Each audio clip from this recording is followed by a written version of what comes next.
بعد از پایان بازی منچستر سیتی و رئال مادرید خبری در فضای مجازی منتشر شد که هممون رو شوکه کرد. درگیری لفظی کوین دی بروینه با گواردیولا سرمربی تیم منچستر سیتی.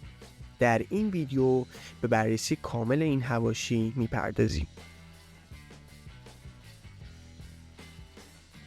یکی از صحنه‌های عجیب بازی منچستر سیتی و رئال مادرید که با پیروزی 4-0 سیتیزن ها همراه بود، مربوط به لحظه‌ای که کوین دی بروینه و پپ گواردیولا وارد یه درگیری لفظی شدن. در این صحنه گواردیولا به کوین دی بروینه میگه که توپو پاس بده، اما کوین دی بروینه در حالی که بین بازیکن‌های رئال مادرید تحت فشار عصبانی میشه و از گواردیولا میخواد که دهنشو ببنده. اون میگه که دهنتو ببند، خفه شو.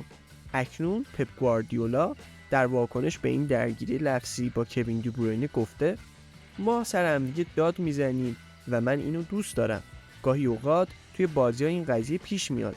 من این انرژی رو دوست دارم. این برای اولین بار نیست که اتفاق میفته.